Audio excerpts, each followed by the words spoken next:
Hi. Hi. Hi. Welcome to the Freedom Exchange.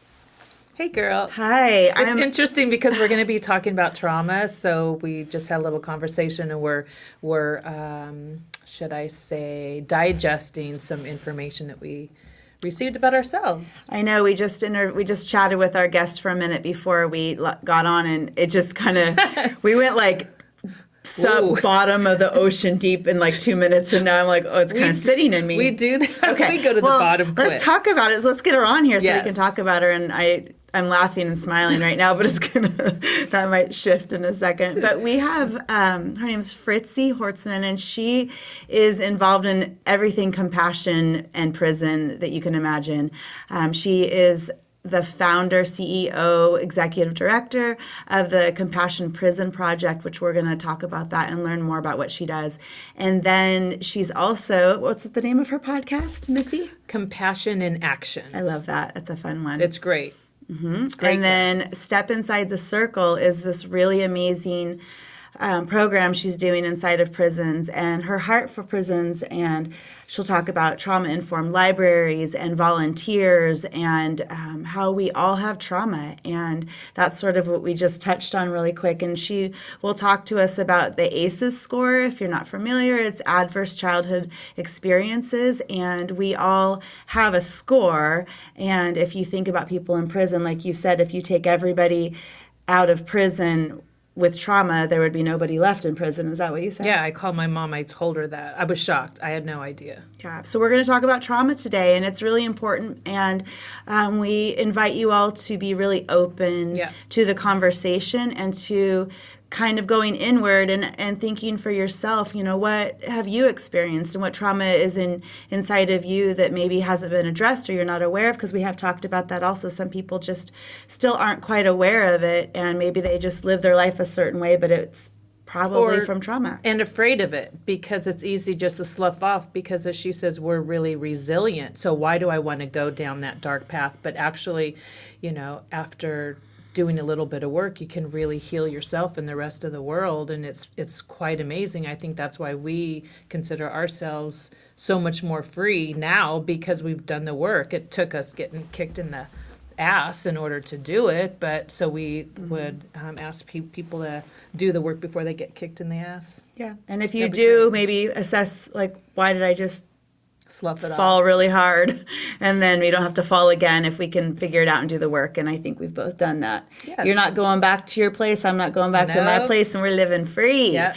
Okay, well, let's invite Fritzi in, because she's adorable and needs to come be a part of this conversation.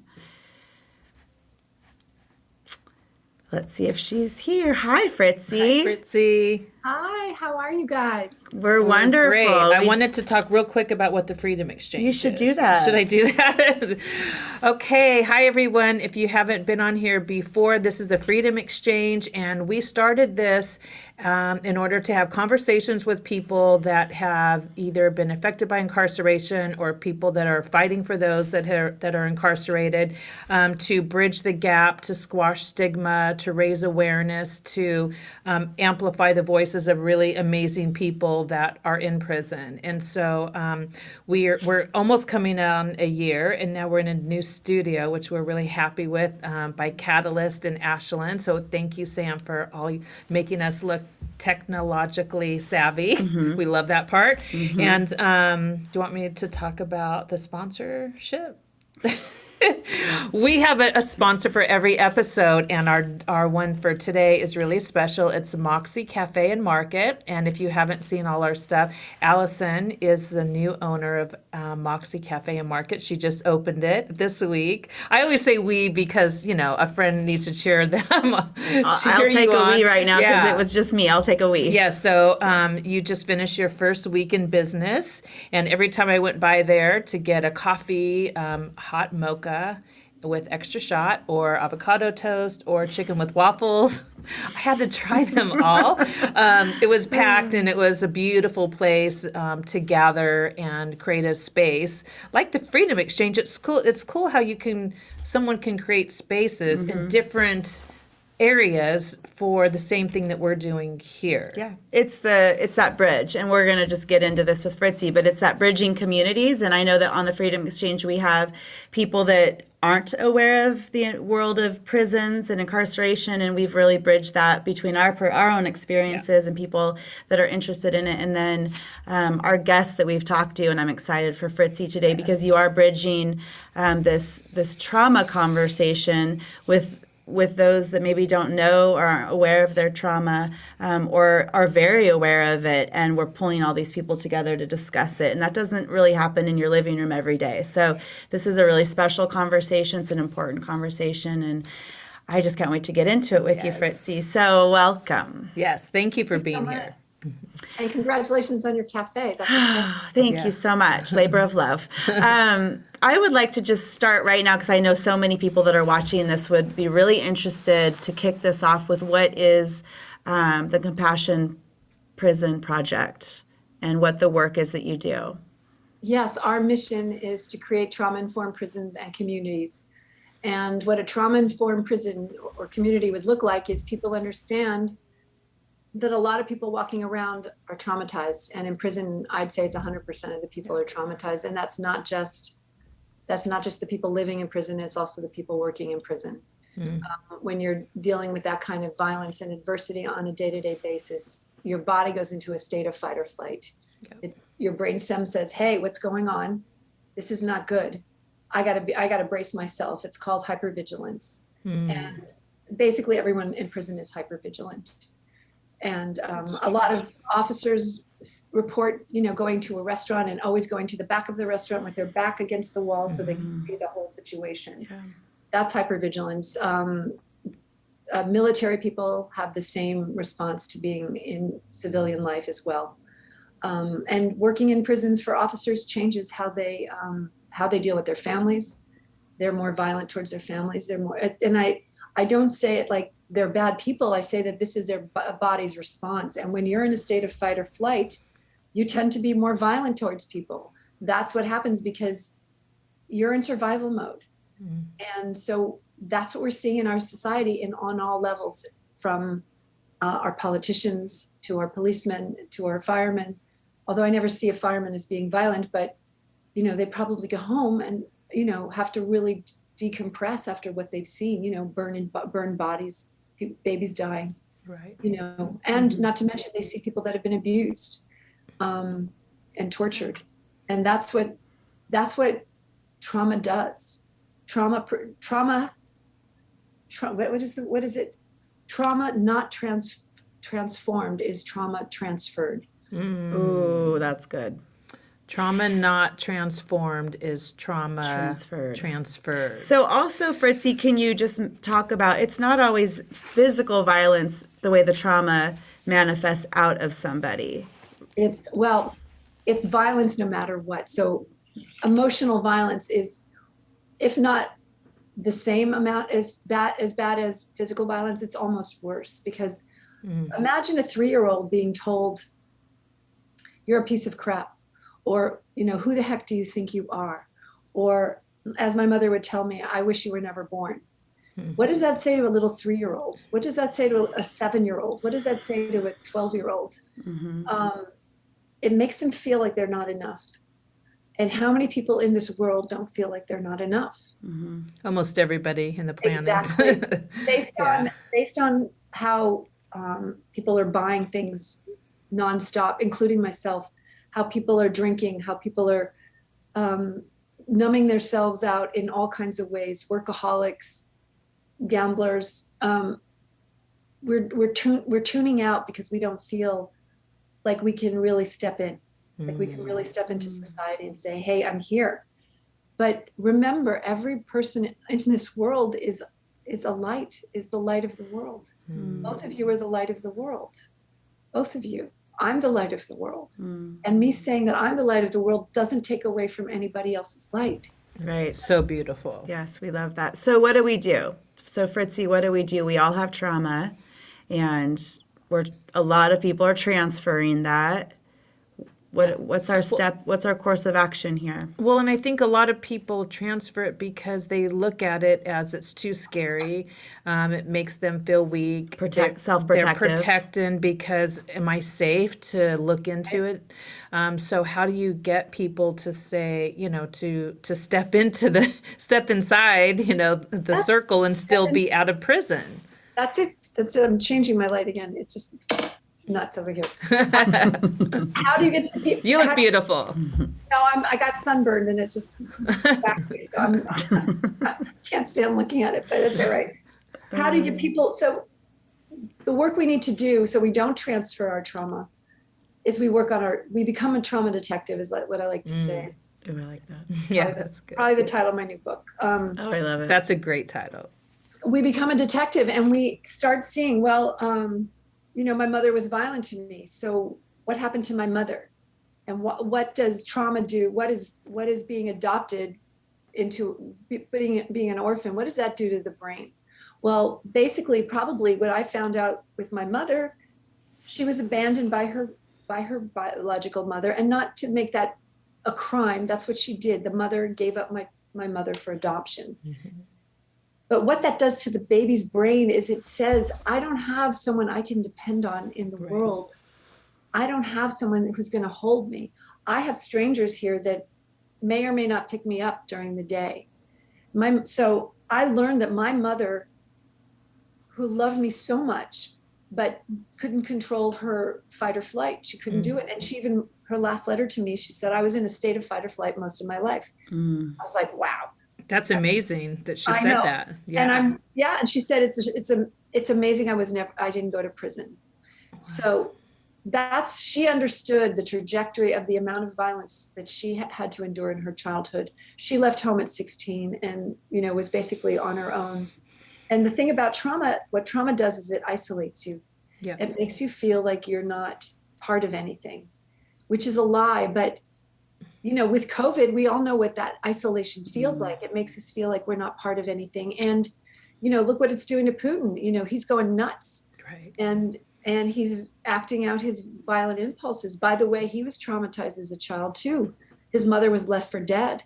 I mean, extreme poverty. So that's what we're dealing with. Extreme poverty, that should be like 10 aces right there, because you don't know if you're going to eat. You don't know where you're going to be sleeping sometimes. You don't know if you're going to get evicted. All those things put your body in a state of, I can't trust my surroundings.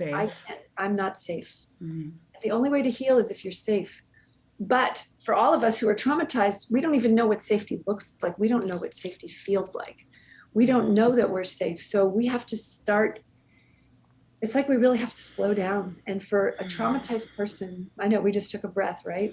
Yeah. The safety thing is getting me. When you said you don't know what it is until you do. And I would yes. Until you're in it. And then all of a sudden your body responds to safety. And that just hit me because that's resonating with me. And I think especially as an adult, what I find is that now that I can trust myself and live connected into my body, which I didn't have those words before, but I feel super safe because I can trust myself. And I'm an adult, but you have to almost not reparent yourself, but have to... Yes, reparent yourself. Yes, reparent. And that's not saying that the parent that you have is a bad parent, because I had very loving parents, but that had trauma as well that transferred. Oh yes, look at you. New language.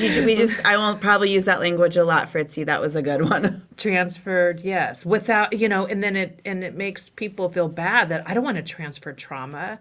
No, but your mom and dad did the best they could. Yes. My mom and dad did the best they could. They were traumatized. They had to cope. They didn't know how to deal with this. Right. And so that's the thing to remember. We have to really, yes, our parents didn't do a great job, but they did the best they could. And how do we we can't penalize them for not having the tools. So what we got to do, we have to reparent ourselves. And that's like developmental trauma stuff sometimes. The people I'm working with in prison, they're like 5-year-olds, sometimes 10-year-olds. They're like little puppies. They're just so excited to be alive and to have someone see them. See them. Yes. Yeah. Yeah. When I saw Step Inside the Circle, that's the first time that I had seen anything about you, and I thought, wow. I mean, I could feel their hearts and their emotions. Just it was very powerful. Would and you I could just describe that? imagine. Explain what Step Inside the Circle is, because I also watched the promo for that, and on YouTube, if anybody's, well, not if Yeah, we anybody. have that in our Yeah, we have it in our notes, too. show notes, but it's so powerful. That was well created, so good job on that. But will you share with our audience? Yeah, so Step Inside the Circle, it was created by myself and the guys at Kern Valley State Prison. We worked on this together, and they really helped me figure it out. What it is the adverse childhood experiences quiz put into a physical circle. So for each adverse childhood experience you have, you take a step forward. And what you see is a lot of the people in prison take a lot of steps forward. So these are the top 10 adverse childhood experiences, just so you know. There's physical abuse, there's emotional abuse, sexual abuse, physical and emotional neglect, parent or caregiver addicted to drugs or alcohol, parent or caregiver depressed, mentally ill, or suicidal, domestic violence, parents divorced or separated, and a family member going to prison. I have 8 of those. And so what 8 of those means, but just remember, my 8 of those can't be compared to a person in prison's 8 adverse childhood experiences, because then you also have to consider extreme poverty, homelessness, being in the foster care system, being in the juvenile justice system, being jumped into a gang, traumatic brain injury, not feeling safe walking home. I had 2 of we added 10 more to that ACE test, so we have 20, and I have 2 of the bottom ones. Bullying is another one. Racism is another one. I didn't have those. I had a little bit of bullying, but not that devastated my life. But if you have all that on top of the 8 ACEs, you don't feel safe for a second in your day. And so there's no way. The thing is, if you're in your brainstem, this part of the brain is shut down, which is your prefrontal cortex. And that's the part where you learn. So it's not the school to prison pipeline, it's the trauma to prison pipeline, because school is just a place where you're not learning. And and school is a place where teachers aren't intervening, which is what schools should be. If teachers see students acting out, that's a sign that trauma is there. If somebody's bullying someone, that's a sign that trauma is there. And it's not what's wrong with you, it's what happened to you. It's not wrong with you, it's not what's wrong with your parenting, it's what happened to you. That's what we have to make that distinction, because we're a cancel culture and we want to punish everyone. This is a black and white way of thinking, and it's not how you deal with humanity. Humanity's not black and white. It is a rainbow of possibility and magic. But if we deny that and we say it's black and white, you did this, you go to prison. Well, wait, what happened? Where were you? What happened? What's happened? What happened to your brain? Because it's a brain injury. And the cancel culture is so ironic anyway. Isn't that just trauma? I mean, if someone's mind goes right to canceling somebody else based on someone else's decisions, or you disagree, or you just have a different opinion about something, and we cancel people. Isn't that your own trauma of somebody has to be right, somebody has to be wrong, and I'm going to self-protect, so you must be wrong, I'm going to cancel you? I mean, that just seems trauma in its own, that whole culture. And guess what? That's the criminal justice system as well. Exactly. It's, you hurt me, I'm going to get you back. Or, I'm going to have the state get you back. But still it's still retributive, and it's still destructive and dehumanizing. So it's this eye for an eye thing, which is it's an ancient way of dealing with crime or someone injuring you. But we're not in the ancient times now. We are purportedly evolving, right? And so I think having a trauma awareness, I think, is a great way to help everyone move up and really start seeing that, I can be just as nasty and awful as anybody in prison. I've done crimes. How many people in this world, how can we be hypocrites? How can we say, well, I sold drugs in college, I'm not in prison. Right. That, I'm not a bad person. What about the guy that sold drugs that was my age when he's in prison now? Yeah. He's And not a bad how quick are people to do that, though, to judge and pass that negativity onto somebody that did get caught and go to prison when they did it themselves? What is that?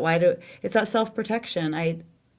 Yeah, and I think people look outside themselves for identity, so they have to be either better or worse than someone else. So, it's like they don't want to look at their trauma really, because really, like, even for myself to say the word trauma, or you've been through a lot. I was in the hospital a lot as a kid, and I had a nurse say, or doctor say, I wanted to meet someone that had been through so much, and I just automatically said, I haven't really. But then I thought for a minute, I'm like, oh, that's kind of dumb, because I have. Why did I automatically say I haven't? Because you learned how to cope in it and learned how to minimize it. You just said that to us, Fritzi, about it's easy to slough it off and be like, oh, they have it much worse, so mine can't. So I mine's can't not pay that bad. attention Yeah, to and I'm mine. still good. Yeah. How so do you we don't how do give you work ourselves with a that, break. Fritzi? Well, first of all, why were you in the hospital so much? Oh, I was born with a bunch of medical issues, so I was in a lot. Well, In and and now, out. and see now, like, we don't, like, look at that. That's hurting your family too. Your family's friggin' stressed out. Like, what's wrong? What's happening with my daughter? So that's another level of trauma. It's not on the list, but it's like, we got to think about that. And what did that do to the relationship between mom and dad? And Yeah, all of it, the whole family, definitely. exactly. Even though they did their very best at 20 something, how can you do your best when your child's always in the hospital? And For that's months at a time. Yeah. Yes. And that's so much stress on the family. Stress on the family. You're more short-tempered. You're more likely to lash out. You're more likely to hit somebody. Same with officers in prison when they don't get enough sleep or when they're stressed out. This is just a human response. Same with me. With my son. All of us. Yeah. I just cry. You cry? When I'm so stressed out and tired, I just cry. It's my release. Yeah. Nice. That's great. But some of us don't know how to do that. Yeah. Some of us drink or, hit walls. I knew a friend who used to hit walls all the time.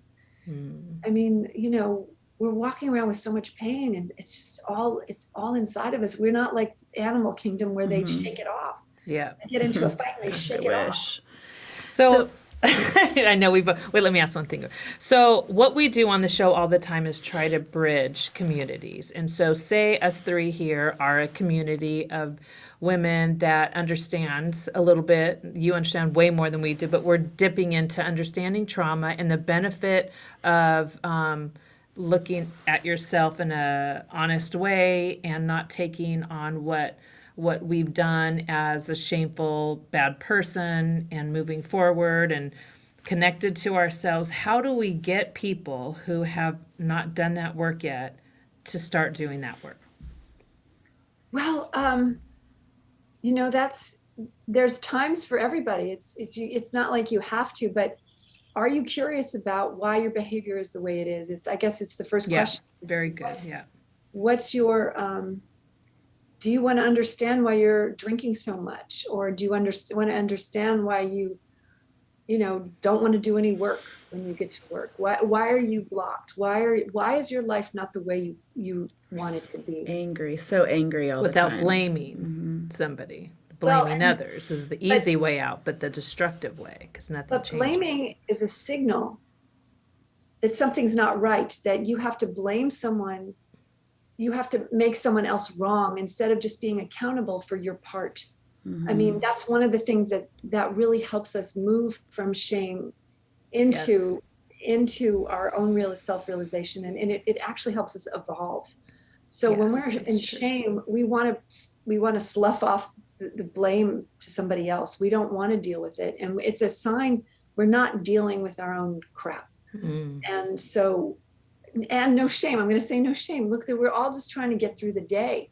But, as you start being aware of who you are and what you're doing while you're doing it, it's like and ask yourself, why am I judging that person down the street? Why? I'm gonna use this quote because I love this quote. This is from David Hawkins. He says, "The savagery that you hold against the world is nothing but a mirror that you hold against yourself." So, anything I see in the world that I don't like, or I disagree with, or that I want to cancel, that's some darkness that is residing in me, And so who am I to Love judge? that. We talk about that with triggers. It's not you triggered me, so you did this thing and you triggered me and you're at fault. It's like instead change your perspective to this is really good information. I have been triggered. Why am I triggered? What is the information that's giving me? Forget what the other person did. But then it's like, what do I do with it? I'm triggered. Get it off me. But it's great information. Yeah, it's great information. And if you can evolve, if you can be evolved enough to say thank you. Yeah. You for showing me where I still have work to do, because that's what every relationship that you have a problem with is a gift. Because if you haven't worked it out, I know. Well, we also say I'm not there yet. We also say there are teachers. Yes. There are, those relationships that hurt or make us mad or make us uncomfortable. Those are our teachers. They're showing us something, and thank you for that. Find gratitude in it. Yeah, well, and then it's having the trust in myself to say, okay, well, you know what, Christy, you can move forward for what's going to work for you, and you're safe. And even though it may disappoint somebody, you can still move. You still have that ability to take responsibility for your moving forward. I'm going to hold her to that later when we have our next conversation. Remember what you just said to Fritzi? Yeah, that's great. I want to be, because I understand the curiosity. I love it. That means I'm not at anybody's whim. I'm at my own. I decide how healed and happy and joyful I want to be. It's on you. Yeah. Which is, I've evolved so much since coming out of prison that it's like I'm always surprised at how happy and joyful I am in a place that I wouldn't have ordinarily had picked, because I can let people be them and I can be myself. It's just those little triggers every once in a while that I'm like, I'm not sure what to do with. So But Go ahead. that trigger, that moment is like, that's where the juice is, because you're like, you can decide to react or not once you start getting aware. Like with my son in the kitchen, now I don't react like I used to. And he now, because I'm seeing myself, it's like seeing yourself in the Matrix. It's like, okay, am I going to freak out, or am I going to just that's cool. I love it. Yeah, you did that good. That wasn't even an effect we had. She just sort of did it. Yeah. How am I going to be? Like a quarter of a second to make that decision. Am I going to respond? Am I going to react, or am I going to respond? And love it. But when you start responding, that changes the world, because reacting that's belief in the fear. That's belief. And look, we're all there. We're all believing in the fear. That's what we've been fed 300,000 times a day, that this world is a scary place. Well, just don't turn on the news and it's not going to be that scary. Yeah, exactly. Yeah.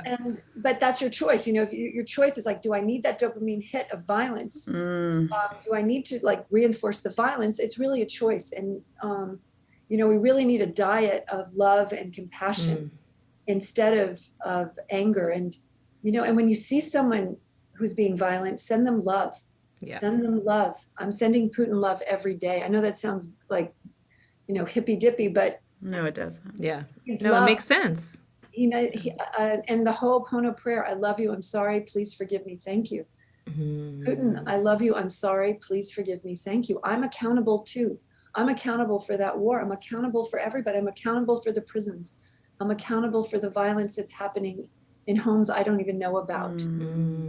Because once you start taking accountability, you're free. You're free, yep. You're free, but you also know there's work to be done. Yes, you can't. Yes, once you're aware, once you know, you can't unknow. So now what? So now what are you going to do with this information? Well, I just had to pick a lane. I'm on the trauma. That's my lane. I'm staying in trauma lane, but there's plenty to do.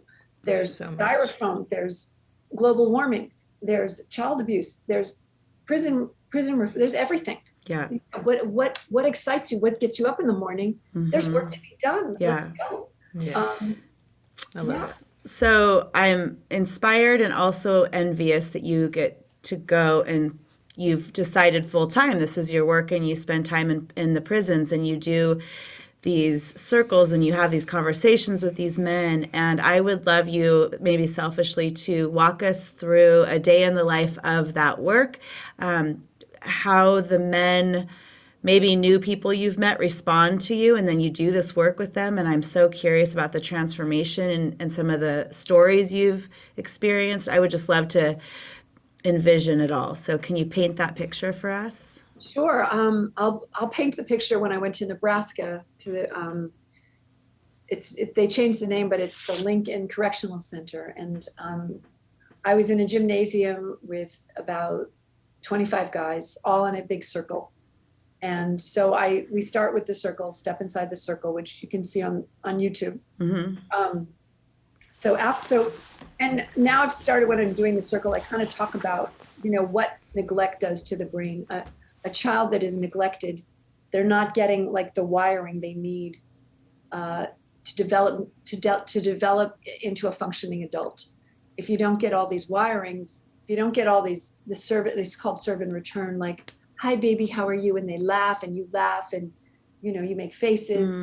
All those things are what make us social creatures, but are also crucial to the brain development.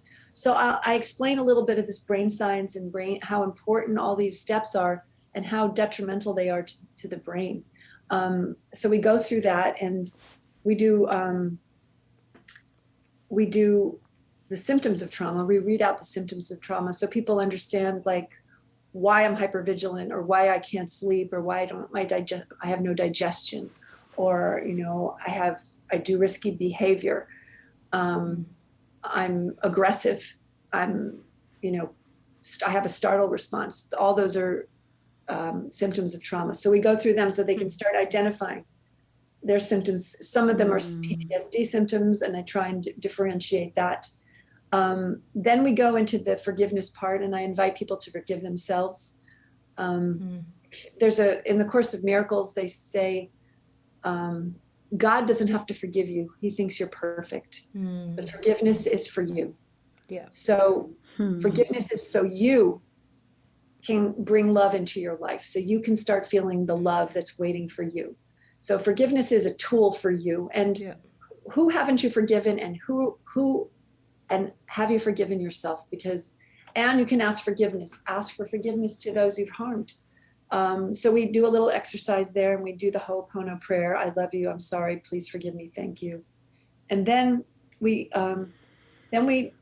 pass the mic around, and people talk about what they've just experienced. And one guy came up to me after the circle, and he said, for 14 years, I haven't really been alive. And today I feel like I'm alive again. And that was, it was with 2 hours of work, he was a changed man. And I'll always remember him and his face, just kind of how shocked he was about what this information did to him. And it's the same thing that happened to me, is when I realized my behavior wasn't who I am. Yeah. I am not my behavior. I'm not, irrational and yelling at cars when they cut me off. That's not who I am. I'm a divine, perfect being, just like the two of you. I mean, and I say that because we don't say that enough to each other. And that's, I give that to my son as much as I can, and my husband as much as I can, and my friends, because we are just these magical, every single one of us, everyone I'm having a problem with is a beautiful, magical being. Everyone, and they are my teachers, and I am grateful for them. And, I'm also learning about my own self-worth in all of this, and my own, my own place on this earth and who I am on this earth. I am here, and I'm taking names, and I'm a badass. Woo! We love that. Yeah. And badasses. So is everybody else, if they want to be that. Yes, you're absolutely right. It's available to everybody. And I think it starts with, we say sometimes, like, go first. This work needs to be done, so I always say, I volunteer as tribute. I will go first, and I will share my vulnerability. I will share my pain. I will share my trauma. I will tell you you're amazing. I will tell you that there's room for all of us at the top. I will tell you you're perfect and a magical being. You know, I'll go first. And maybe when we all believe that for ourselves, we can start doing, like you said, you tell your friends, your children that, and it starts with us. Well, I'll go first, and you'll do it, and then you'll do it, and hopefully you'll do it. But just go. Don't even go first. Just go. And because first means that there's an obligation for somebody else, and it's up to them to be able to receive it and to understand it. So we have to meet people where they're at. How about Which is hard sometimes to meet people where they're at, because you're like, chop, chop. We don't got a lot of time to waste. At least for me, it's hard. Well, right. But yes, I'm urgent. It's impatient. And what's the most loving thing is to meet people right where they're at. Like, who are you? I understand you can't do this today. I understand. Wow, that's so loving. That is Christy, because you've never said that to me. You say, get on it now. We got to change this now, because I don't want you to have to go through it one day longer than I did. That. Yeah. But I love her heart. I know what she means, but yeah. I was like, this is going to suck. This is going to hurt. This is going to be painful. It may even get worse, but you're going to make it. It's a funny balance, because she really did get me moving through my healing process faster than I would have on my own. She was this one strong voice that really got me kind of a cattle prod to me, like, let's go, let's do this. And if she would have been maybe my personality, if she would have been a little more gentle with it, I would have prolonged it. She was right. But you were willing, and I saw the door open. That's different. That's you two know each other. We're talking about, yes. We're talking about people that, because I'm meeting people all the time. I can invite them. I can't just say, let's get busy. I can say that, and I do say that. But especially with trauma, I invite you to be curious about this. Well, and you're not in relationship with them every day to keep the conversation going. So I see how there's a difference in that. What are some of the challenges or surprises in this work you're doing when you're working with these men with all this trauma? What have you experienced that you didn't expect? Well, one of the things is it's such a weird, be careful what you ask for, because, as a little girl, I just wanted attention. I wanted to be needed and wanted. And after a circle, swarms of people come up, and how can I get in touch with you? Can we be pen pals? It's like, well, no, because I've got 2.1 million people that need my attention. So I have to balance the work so that I can, stay strong. And, I have a Post-it here that says no. And we like that. Yeah, that's good. Well, otherwise I'm just going to fall apart, because I'm doing this 12-part video series and workbook for the people in prison, so that they can learn about their trauma and learn about their magnificence. It's like, first we do the trauma, and then we start working on, now that we've realized that this is just your behavior, this isn't who you are. Let's get accountable, and let's get busy if you want to, if you're ready. I mean, there's a lot of apathy in prison. There's a lot of like, I don't have hope. Yeah. And it's really up to them to say, their deep will, like, I got to pull myself out of here. Got to pull myself up, but it's really hard, especially when you don't have that developmental stuff from your parents saying, you're worthy, you can do it, kid. Like, that's a muscle. Like, get up and fail. Like, let's celebrate your failures. It's okay. It's probably a tricky thing. Our foundations are built for us when we're kids. We don't have a say in it. It's just what's happening underneath us. And so we don't have practice building a foundation. And so when you decide to do it when you're 20, 30, 40, 50 or whatever, I'm going to start build a foundation that's healthy and strong and stable for myself. We've never done that before. That's a whole new, like you said, muscle memory or learning. And that's so admirable. And I'm just imagining, as you see these people that you're working with build their foundation and change their perspective and do the thing, I can imagine it's just bubbling and bursting out of you, the love and just how proud you are of the work they've chosen to do. Oh, I'm so proud of them. They're incredible. You know, every time I walk into a prison, I meet, well, honestly, 100. If it's 100 men, I meet 100 incredible men. And then there's the men that have done, you know, they work on themselves every day, every hour, every minute. It's constant, and you can see the work, and you can. It's like nothing you've seen in the real world. Right.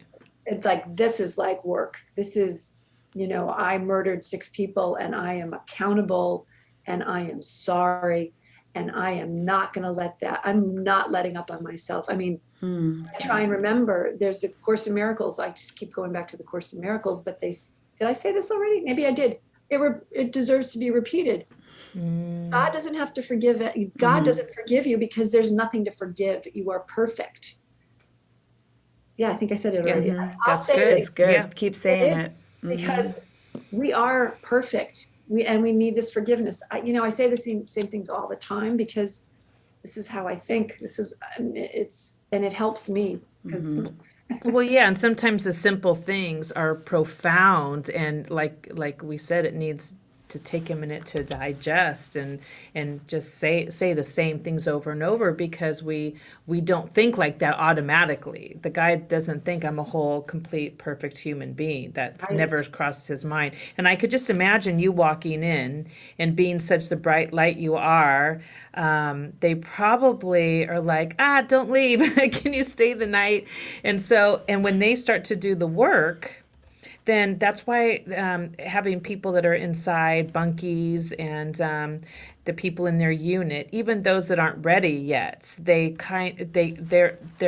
joy and their work they're doing on themselves can kind of spill off into them, and so it just kind of creates this big thing. I was out to dinner the other night with 3 guys that did the college beat behind bars that were all in the same prison together, and now they're out ordering dinner, and I was with another gal, and we just stopped and smiled like, wow, like it was not even really need to say anything, but like it's just so cool to see the love amongst them and working so hard at doing amazing stuff. And it's like, and I kept thinking, God, can you imagine that person had to be in prison for 20 years or that guy for 10 years or that guy for 12 years. And if they didn't get that one opportunity to go to college and have a professor look straight across from them and talk about really intricate and deep levels of, theories, that they started to believe in themselves, and it just blossomed into this thing where it's incredible to be around that, and you see it in a deep way for those that are in prison. So many creative and amazing, and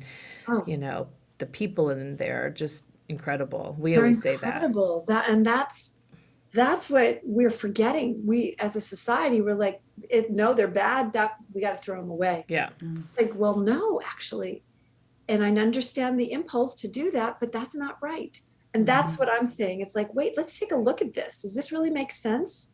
You have this incredible artist. You have this incredible, he has a master's degree. You have this guy who's leading groups every Wednesday night because he wants to. And he says, I don't have a curriculum, but when they do the check-in, that's when I find out what needs to be talked about.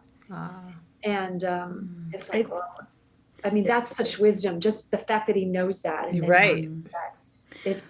Our society is willing, out of their own trauma, self-protection, to throw away our future's leaders, the people that have a master's in life and trauma and healing, that have so much to offer to really educate the rest of us. They are the future leaders that will fix the trauma, that can change our world, and our society, and it's just trauma wants to throw them away. And I think for what we're doing, what you're doing, what anybody that can bring awareness and shine a light on these individuals, it's sacred territory. It's honestly an honor and sacred ground to spend time with our guests, and for you to spend time in the prisons with the people. And I'm just always so honored when we meet these amazing people. And yes, I could say the highlight and the newspaper title of what they did, because that's the first question we often get asked. Everyone asks that when what we have a they do. guest, It's and like, I I get don't it. know. Like, It what doesn't were they matter. in for? Yeah. And sometimes I know, and actually we don't always know the full story of why they were incarcerated. We know a lot of it, but they could tell us whatever they wanted to tell us. We don't really necessarily know the details, but you talk to them and their hearts and the transformations and the big work they're doing now, and it is an honor, and it's a sacred place to be. Well, I feel like I try to tell people that don't know about prison is like they're missing out on so much richness and texture. Like their lives would be so much, just more rich if they had any kind of relationships with people that have been in prison or have gone through hard things and are healing themselves. Like they're missing out. I feel super lucky and blessed that I get to experience that. People that have been through hard things that have done the work, and now they can share on it. You don't And love have to have been others. incarcerated, but that's just a really great population that has some really deep things to offer. Yeah. But I want to go back to what you were saying about the sacred, because that's the thing that's missing in a day-to-day thing. Like this conversation is sacred. Yeah. What's going on in prison is sacred. Everything we're doing is sacred. We are sacred beings. And so to think, to not have gratitude for this incredible life that we're having. I mean, this is it's a sacred, every second is sacred. Experience. But when you think about that, you want to throw someone in prison?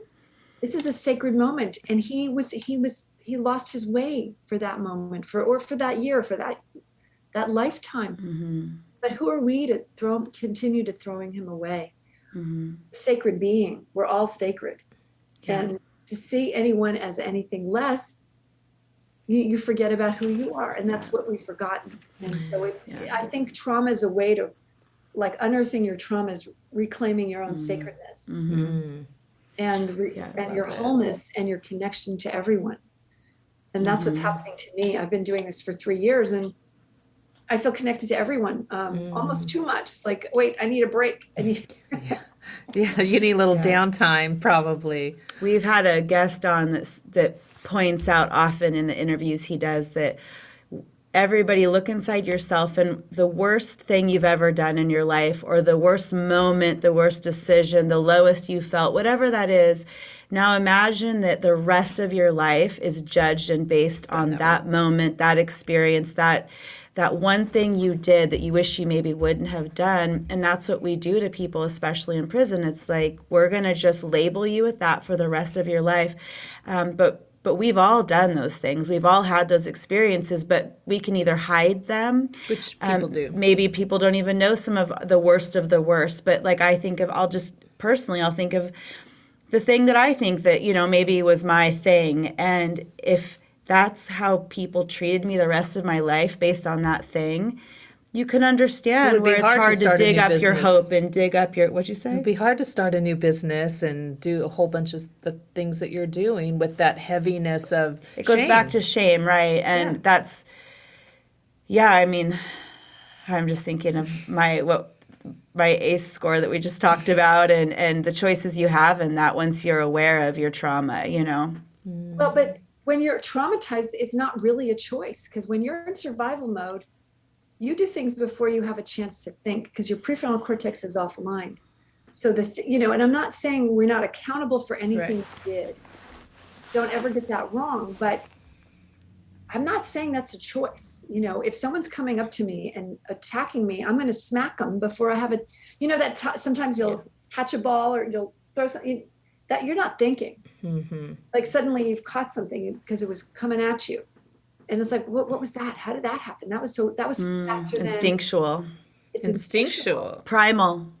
Yeah, and that's what so many men say, that it was probably a 5-minute moment that created the rest of their life in prison. Or 5 minutes, it was or less. 1 second. Yeah, yes. It was 1 second. In that quarter second that they had to make a different decision, they couldn't. Yeah. It's hard to pull yourself out. It's really hard to pull yourself out.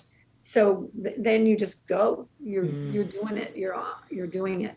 So it's Yeah. that 1 second. And so it's that 1 second you're being judged on for the rest of your life. Yeah. And Can you imagine? but who are we to judge? How many, you think about the crimes politicians make.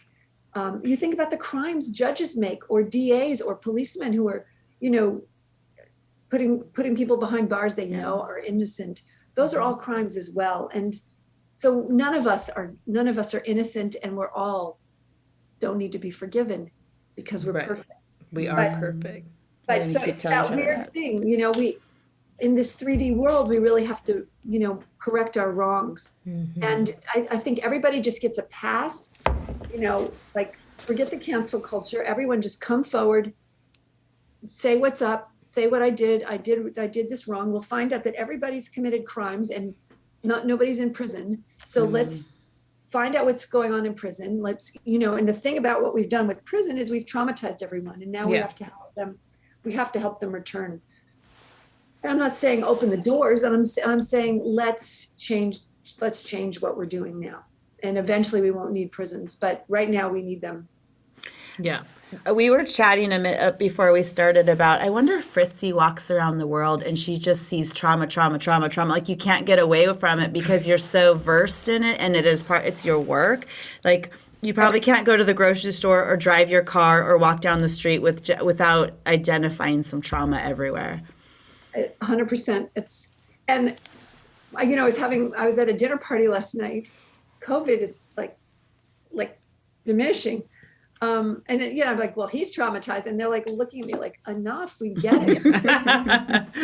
No, everyone's afraid to open their mouth because I'm going to expose myself. I have one other thing we talked about was about the language. You had said that trauma makes it so that we forget our language. Oh, when you're in, it's not trauma. It's when you're in fight or flight. Oh, fight or flight. Okay. When you're in fight or flight. Lose your verbal. You lose. Well, so you basically, the body shuts everything down that it doesn't need, and it doesn't need your digestion, doesn't need your cortex. The prefrontal cortex is where language comes from. So you don't need to speak because you're either you're running away or you're hitting someone, and you don't need to talk. The only thing that's left though is your curse words. So you still have full access to your curse words, which is interesting. And my mother used them very well most of my life. She used them a lot. But that's what we lose our ability to really communicate. And that's the thing we need to be able to communicate to resolve anything. The reason why you're in fight or flight is because someone on the other end is in fear. And that's that's the thing about solitary confinement is there's nobody on the other end to talk you down, to say, hey, what you're thinking of that's not right. Yeah. Or, hey, it's okay. You don't have to think about that anymore. No, there aren't bees in your cell, or whatever is going on in this mind that can't stop ruminating.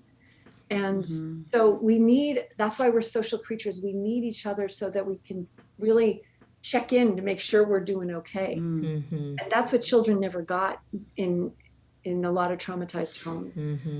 Right. The conversation, the checking The honest in. conversation of feelings. Just even checking in, like, how are you? Yeah. Do you need to talk about this? Yeah.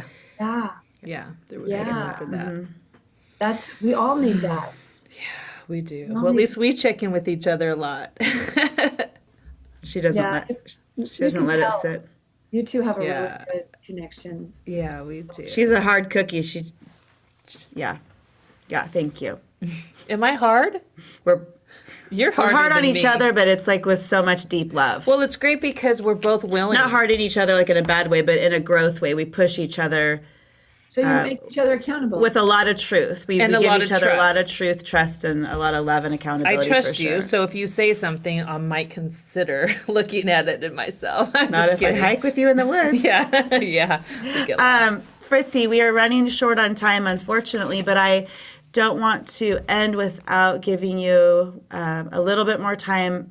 If you could share one thing with our audience that this is maybe uncomfortable or a little bit new information, or maybe they're just starting to maybe look inside a little bit for the first time based on this conversation.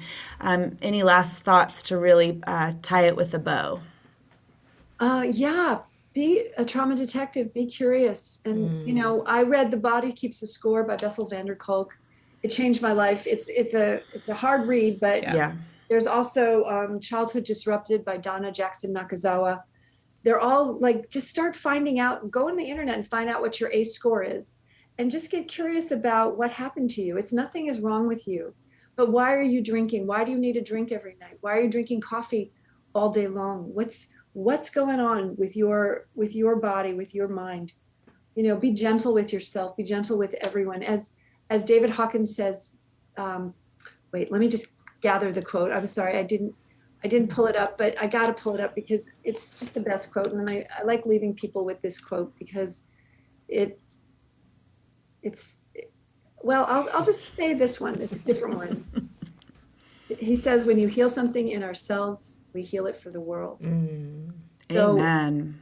So that's, and he also says, be kind to everyone and everything, including yourself, without exception. Wow, I love that. And we often say there's always more to the story. So yes, and back to give off, everybody people. Back off and just trust and there's to give always everybody more. a wide berth of grace. Give myself a wide berth of grace because I never really did that so much, and give everybody around you a wide berth of grace. I think then it just frees us up just to love, which is the best. Exactly. Well, we have to calm down and get into our cortex so we can start healing and feel safe.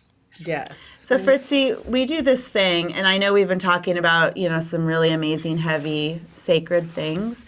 We do a little thing for the last minute of our show called a speed round, and they're just fluffy, silly questions just for you. Just so we get to know the short, other side of one-word Fritzi a little bit. answers. Are you down with that? I'm down. Let's go. Okay. All right. Okay. Where's the last place you flew to? Sedona. Arizona. Are you a mountains or beach girl? I guess I'm a mountains girl. Come to Oregon. Yes, Oregon. We have lots of mountains here.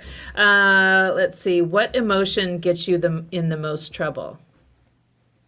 That's a good one. I guess impatience. I understand that. Tell us what your hidden talent is that nobody maybe knows. I was a professional roller skater. Yes. That's awesome. Were there disco balls involved? Sometimes. Yes. That's awesome. You're my girl. I love it. Okay. What's a product that you can't live without? Right now it's beans, but I'm eating beans a lot. You were eating beans tonight. Let's see. If you were running for office, what would your campaign slogan be? Be kind to everyone and everything, including yourself. I love that. Can you imagine if that was a you get my campaign vote, slogan? girl. Okay, let's see. And the last is, if someone offered you some free time, what would you have them do? If they said, I have 40 hours this week to offer you. Oh, what would you have them do? That's a good one. Starting tomorrow, we could start going through like 200 or 300 letters that I have to make sure haven't been answered. And then we would plot out the last 6 chapters of this. Lovely. And then we clean up my garage and then go through all the clothes that I stopped wearing. And they're busy. I love it. That's awesome. I like how you're like looking around going, okay, wait, I got this lots is of really stuff. happening. What do I find? Thank you. And you know what I wanted to ask you too, I'm sure people are listening and saying, how can I be of service to someone in prison with trauma, either as a pen pal, or do I need qualifications in order to interact with them? Or yes, well, we have a pen pal program at compassionprisonproject.org. Okay. Right now we're writing to people on death row, but we're also writing to other people. So if you don't want a death row person, but the death row people are the ones who need it the most. Yeah, they're condemned. They're condemned, whatever that means. How can we condemn anyone for anything? Right. Yeah. They're humans. And 100% of the people that they tested on death row for traumatic brain injury 100% of the people they test have it. 100%. 100%. I'm not surprised. But also, if you want to volunteer, if you have skills like marketing skills or Photoshop or InDesign or any of those kind, if you want to help us get our work done, we need you. Okay. And also, if you have money and you want to just be part of us through donations, that would really help too, because this machine needs some fuel. Absolutely. I love that. Okay, perfect. Fritzi, Well, we appreciate this time with you. It was rich and amazing and beautiful and inspiring, all the perfect things. It's Thank you good. so much. Thank you. Thank you so much for everything that you do in the prison system and with Trauma Informed and speaking with us. Changing the world, girl. Keep it up. Yeah, if you spot it, you got it. Yeah. Oh, get it. Oh, thanks, Fritzi. Bye, Fritzi. Hey guys, take care. Bye-bye.